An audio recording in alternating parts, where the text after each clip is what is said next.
It's about 3D creation of, vintage parts, maybe. Yep. Basically, how to do 3D things for. I do it for vintage parts. So somebody asked me to give some tips. So I want to show, my friend Ron over there. So I want to show how I create something. We're going to do something real fast on the screen, so I can show you how I think and how I do things and why I do it. I brought some 3D printed samples that you can pass around if you want. And I started doing this just for the fun of it, because I saw 3D printing. I try a lot of applications, and they're very complex. A lot of 3D programs are very complex, very difficult for a newbie like me. And I'm very visual. I'm a visual graphic artist, so I cannot do code. I cannot be doing line by line. And there's some of them that are very, very difficult and complex. So I'm thinking visually, so I want to be able to do things visually. So and I've created, this is an Apple II fan on the side. I created completely in 3D. This is the base of Apple IIc monitor.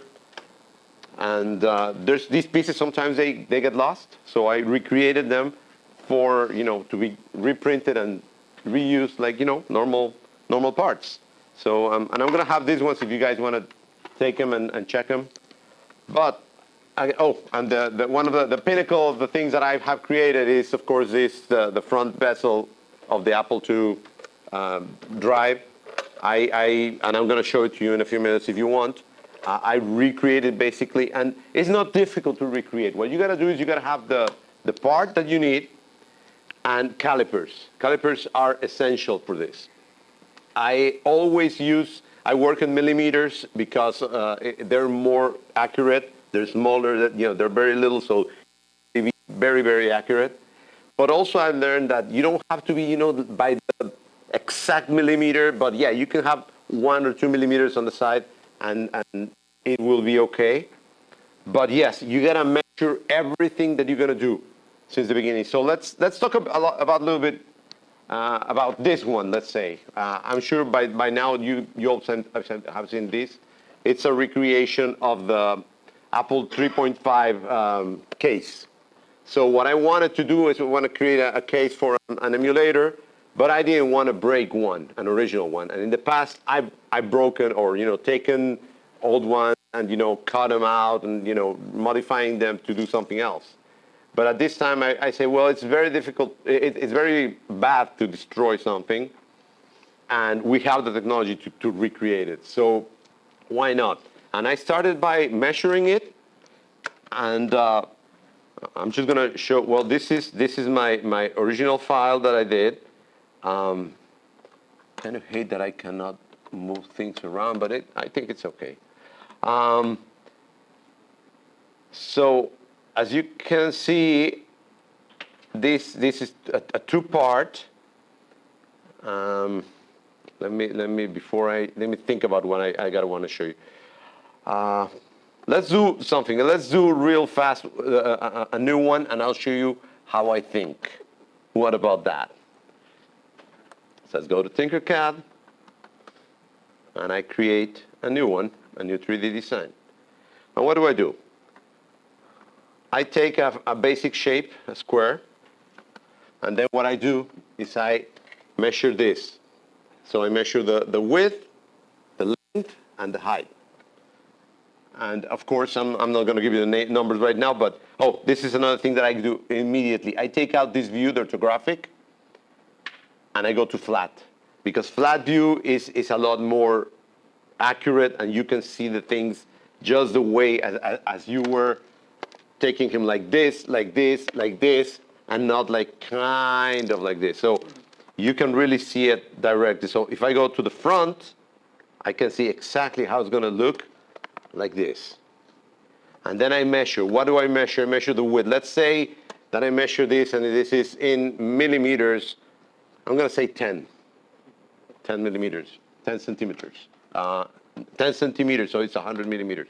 So I just put 100, and it's already like that. Then I can And the good thing is that if you move this little box, you can move it all the way around. And sometimes you begin to move things and you get crazy and, oh, what I do, just click over here and it will go straight.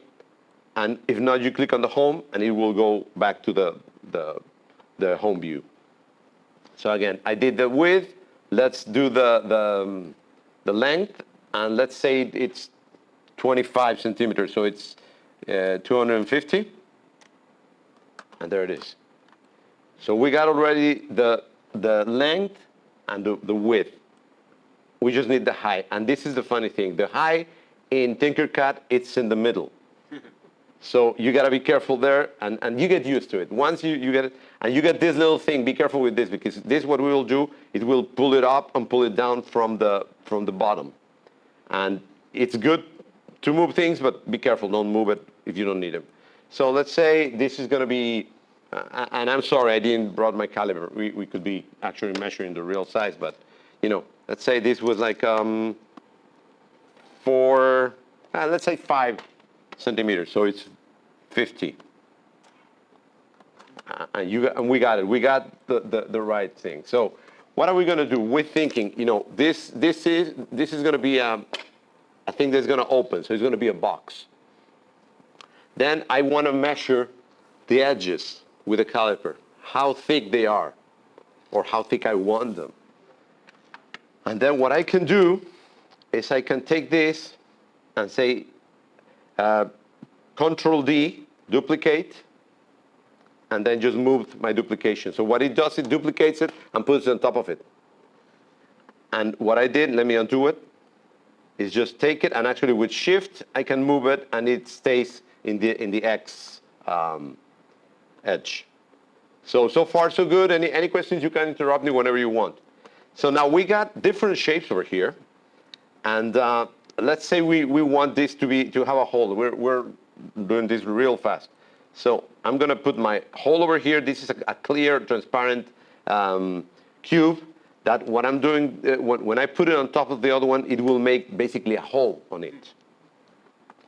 So we do the same things. If this is 100 and this is 250, let's say 100 minus, I want the thickness of each to be 2 millimeters. So it's 2, 2, 2, 2. So it's going to be 2 and 2, so it's minus 4. So if it's 100 width, minus 4 is 96. So my width is going to be here, 96. And then the same thing, the length is going to be, this is 250 minus 4. It's going to be 246.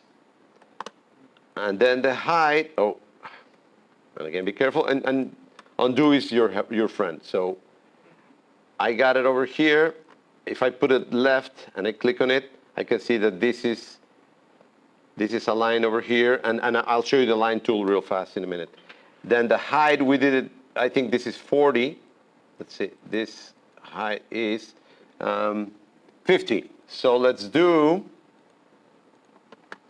46, well, 48, because we're going to just leave 2 on the bottom, and the top is going to be open.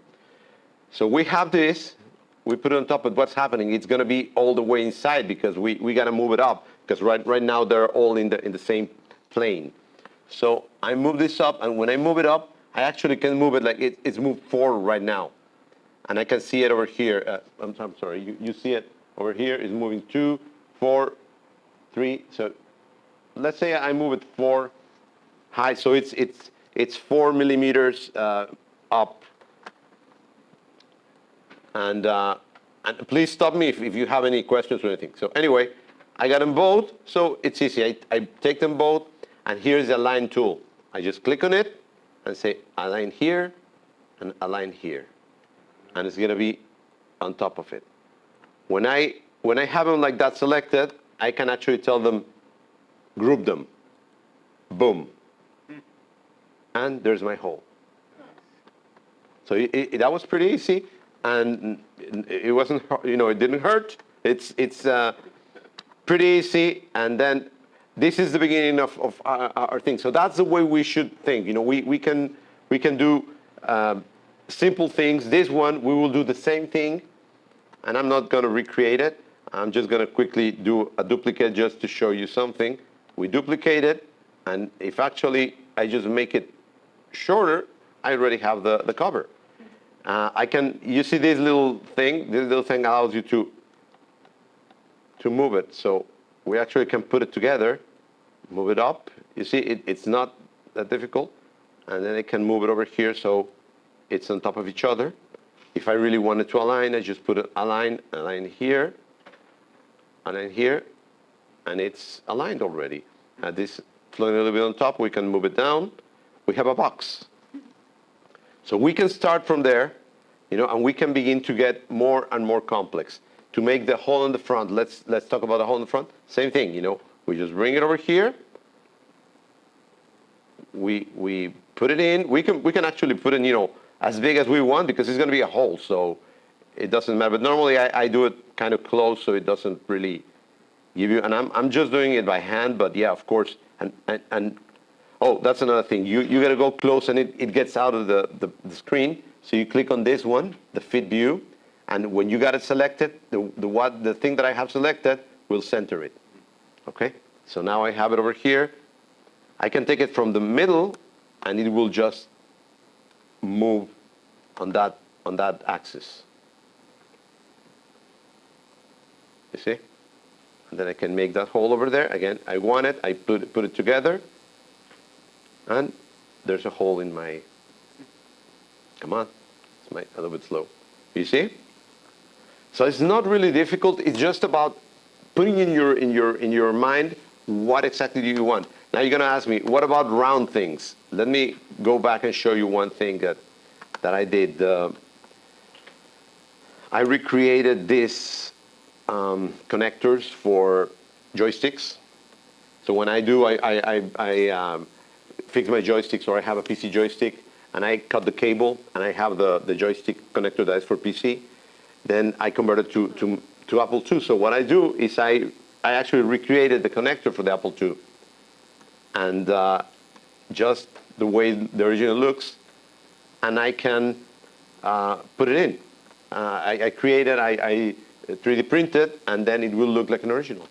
And you will say, oh, this is very complex. It's actually very easy to do. I'm going to do it real fast. So you do this. It's not going to be accurate, but you will see how easy it is. You take 2 circles,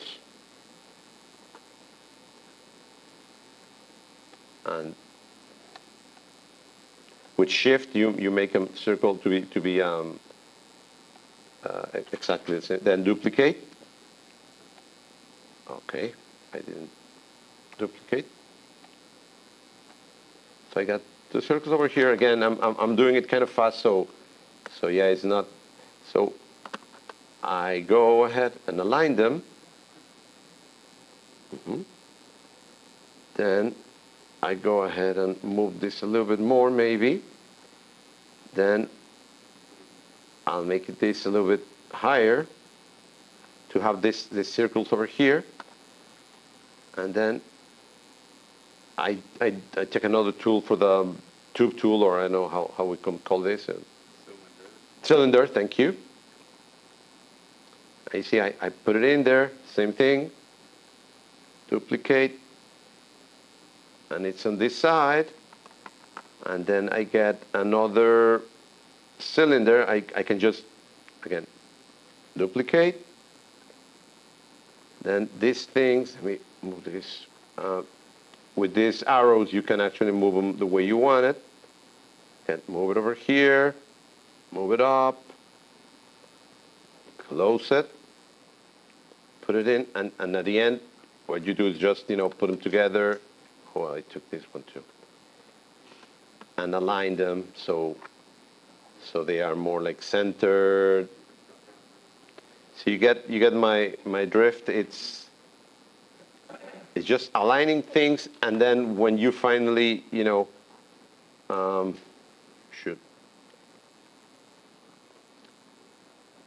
this is it. This should be a little bit smaller. This should be a little bit smaller. And you know, little by little, you begin to create these things. Put it together. Yeah, it's a little bit. This should be out actually. This should be out. So it's just like this. But I think you're catching my drift. And then get it together, join it, and it creates one shape. That shape, of course, you can change the color, do whatever you want with the, you know, maybe gray so it looks better.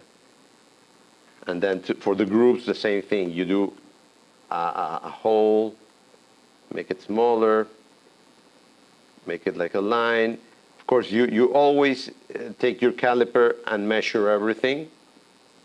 But as you can see, it's not difficult. And then duplicate.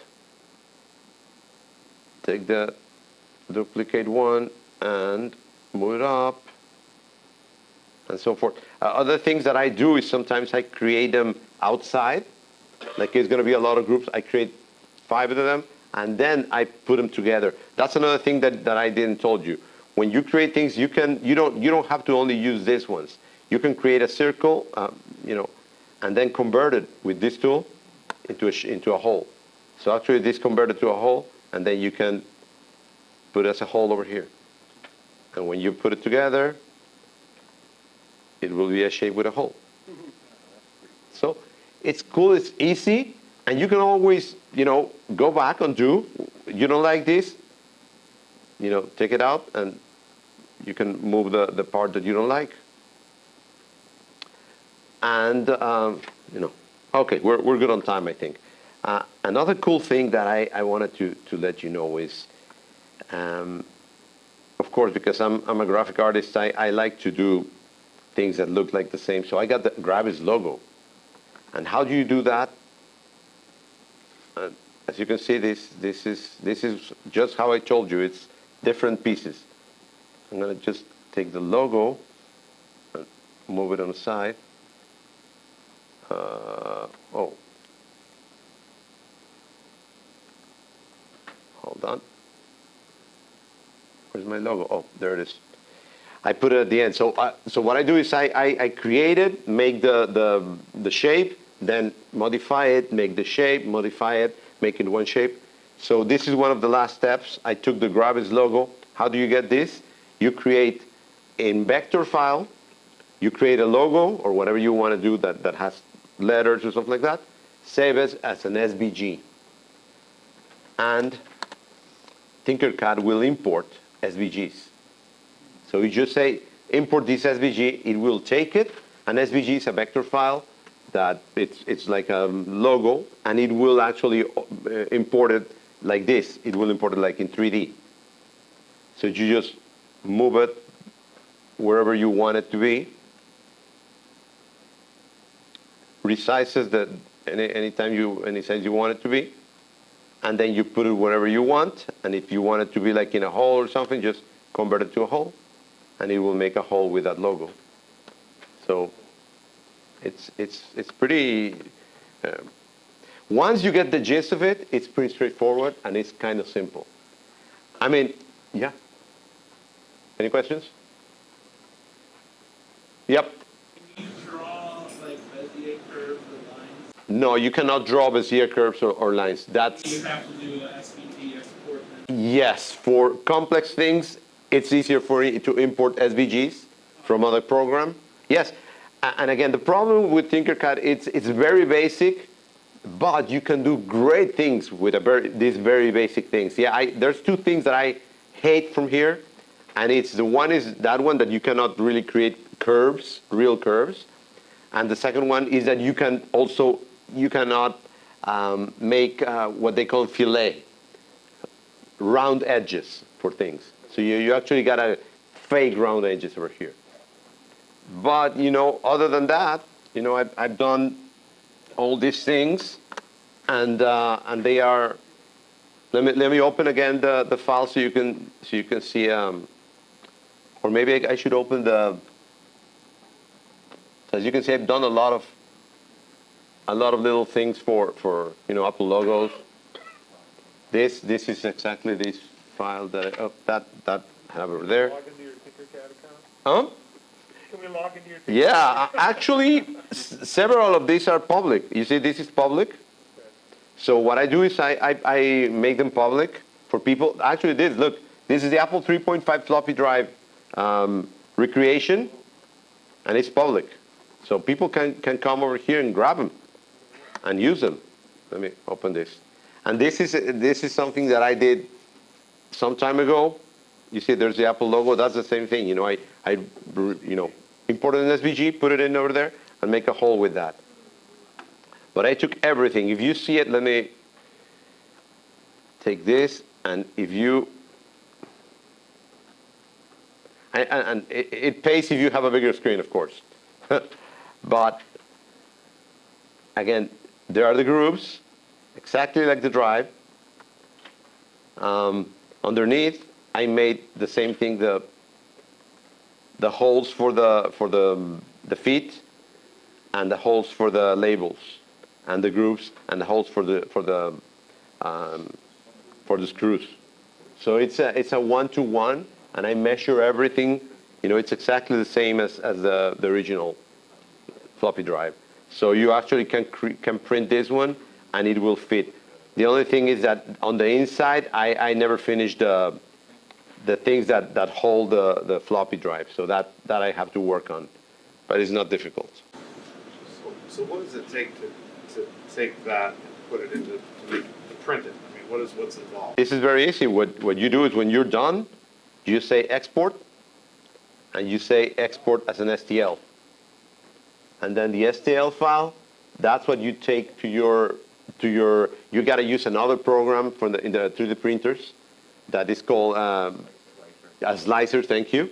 And that will take the STL and convert it to a file that's called G-code that your 3D printer will understand directly. So that G-code, you put it in an SD drive and put it in your 3D printer, and it will print. So essentially, that's ready to print. Yes, yes, it is ready to print. So this is the way to go. Again, there's better programs, more technologically advanced, but they're a lot more difficult to use. And this one, it took me like a week to really master it. And of course, this is free. The other programs are so expensive. You just create an account here, and you got a lot of shapes to play with. And if you don't like these shapes, there's more over here. You go, and they got design starters, you know, letters, all kinds of things, you know, and you go to this pull-down menu, hardware. They got actually, you know, you can take this and add. The thing is that some of these files are not really modifiable. You can change the size, but not really the amount of spokes or something like that. But yeah, it's a good start. So they have a lot of pre-made shapes, but then again, it's easy to really, you know, create your own, or take mine that I put freely and modify them. I've done this, and I've done from this. I based this one, the one that I did, and this is something of the things that I brought to show. You gotta go and gotta go through several iterations. You know, when you put it in, maybe it doesn't close well. As you can see, there was 4 buttons over here, like one on top of each other, and the logo was all the way to the edge. I actually changed it later because it was more difficult to get them inside. So I have to put them, you know, in a line, and also I wanted to be exactly the same as the Apple logo in the same place that the drive does. So I had, these are only 2, but I had like 10 iterations of it, and but it's great. It's easy for small things. So also it's pretty good, and at the end it comes out really well, and it helps. Any questions? Typically print like on that file you have the lid and the case on the same plane. Yes. Do you typically print them together, or do you usually print them? No, together. Okay. Yeah, I got a printer that's a little bit wide, Yeah. so that they fit over there. Okay. And it doesn't degrade quality of one? No. You can, but if one of the pieces works, then you only have one of the 2 done. Yeah. And that's a very good example. Look at this. Never happens. this edge borked, and this, the whole print was gone for that. And I didn't realize until I took it out. And then, but these are printer problems. It stick too much, and then when I separated it, it broke it. So there's some issues with printers. You got to make sure that you put like big things underneath when you have little spokes like this, because they will break very easy. So you need to make it a little bit more strong. So yeah, you learn a little tricks that you got to be careful with what you do on the screen. When you see 1 millimeter, you say, okay, it's only 1 millimeter, but it's too little sometimes for 3D print. So sometimes you got to do like maybe 3 or 4 width, and then have space for like grooves like this, so they will be strong. Because if you make them thin, they will break. And then of course when you close it, it breaks and it doesn't work. So those are the little things that you got to begin to realize. And other things that I like to do is these connectors. So when I do 2-part, I do this little thing that has like a little how do I say it, like a little notch that goes out, and of course the holes that they go in on the other side. And I what I do is just put them on top of each other in the 3D program and make sure that they match. And that's a good thing when you're working with that. Let me show you. Well, actually, I shouldn't work on this one because this is for people to download, and if I mess it up. So I think this one is good because I've done a lot of things with this. You see it's putting itself together again. And these are the little parts that I just created. But when you do that, what you do is just take this. Oh, come on. Sorry, I'm not used to. Oh, another thing, look, I got this one from a 3D repository.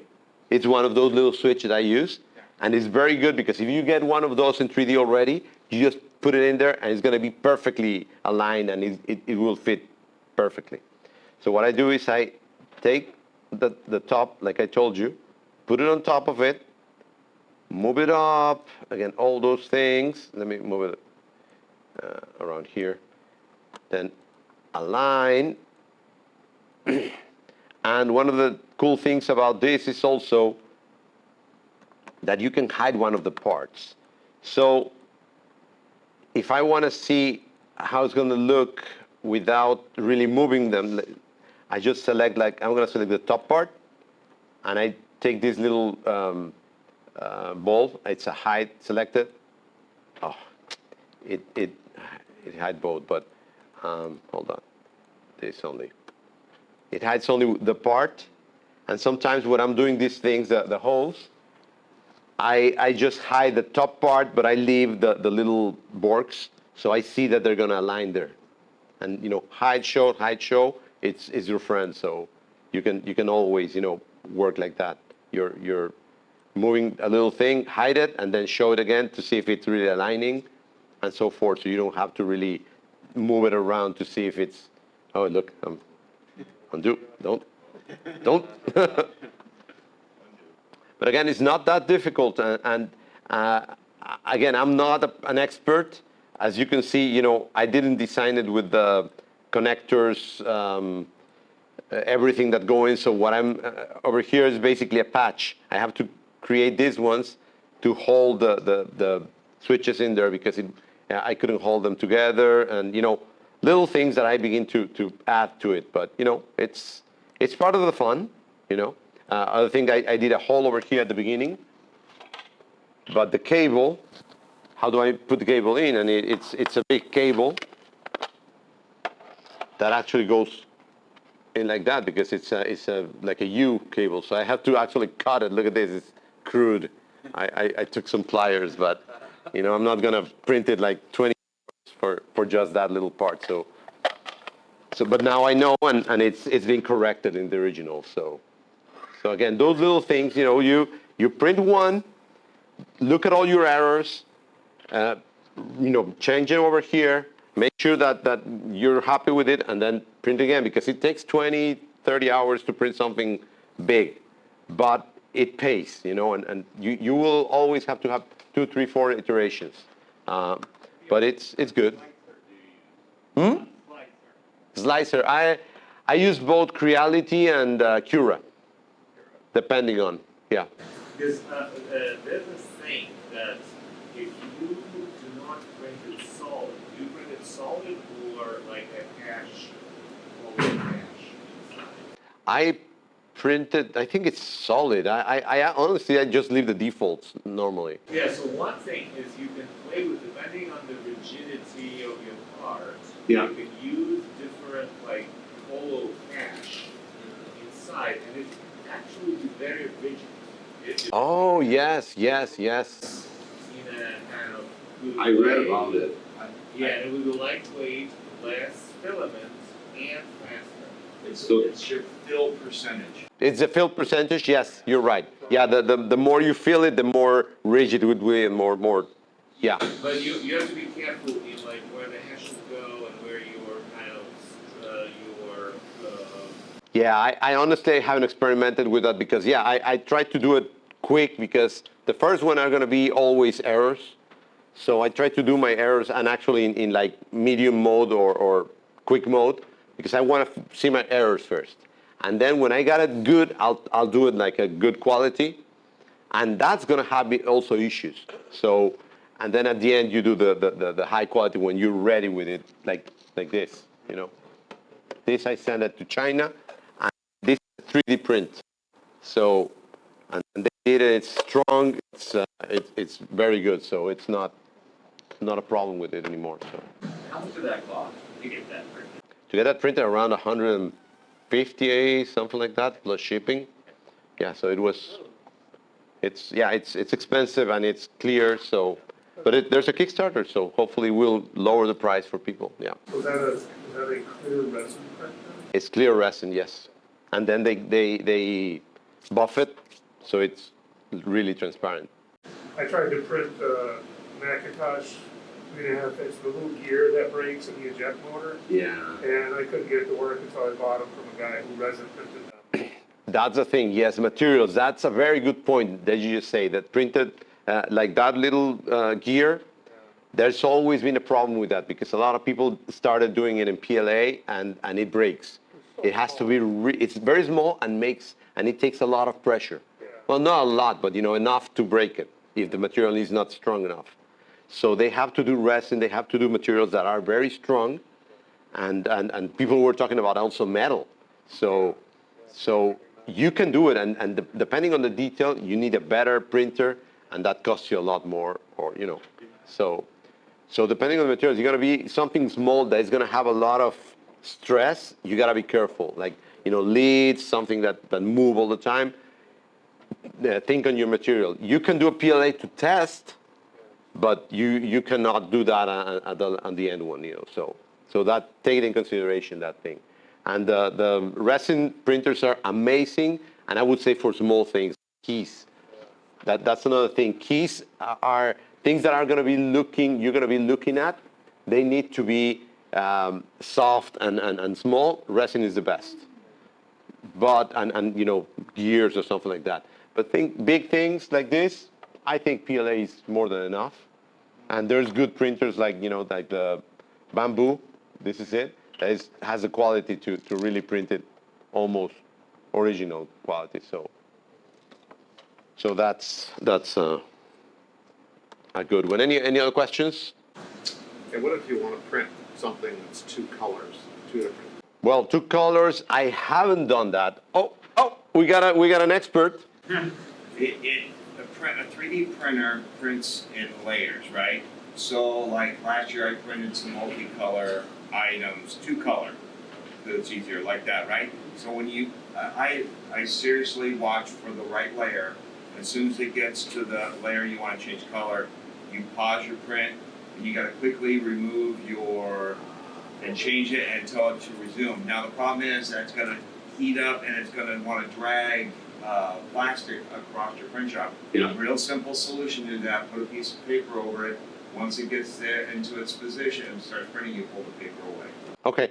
So for the audience out there, it's basically you stop your printer, you change the filament, and then you put a piece of paper because it will, when you move the head, it's going to drag the filament with the color, and it's It's gonna drag plastic across. plastic across, yeah. So you put a paper so it doesn't do it, and then when it comes back, you take it out, and it will continue in the second color. So it's doable. Buy printers that have multiple And they are printers that have automatically change. a couple of, they change filament and all that. But they're Right, more advanced, but in the slicer, right? for us mortals, yeah, and the slicer has also software to have different filaments and pause in the moment, and you can change it. You can program your slice to tell it to pause at a specific point. And also you can design for multiple parts and then put them together. So, Yeah, you can. Hey, what printer do you use mostly? Mine is a Creality CR10S. It's really good, but it's not my it's a personal thing, a pet peeve that I'm a designer. I'm not a tinkerer, so I get tired real fast of doing tinkering, and the problem with those is that you have to be aligning them and make sure that they're okay every time, and they gotta do the 25-point alignment and all that, and even like that, sometimes they fail, and that's my problem. So there are printers that are more money, that they will guarantee you basically no problems, and you just send the file and you forget about it. So that's the next step. Now you need money for that, so that's the only issue. But I would recommend that for peace of mind if you're not a tinkerer. But if you like to tinker things, normal printers are good. But how do you, if you do it that way, that you're saying, how do you know that your design isn't flawed, like you said about the thinness? Because if you're sending it to somebody else, they're just going to print it, and it may be flawed, and then you're going to have to get it back. Well, no, actually I use, how do I know, you say?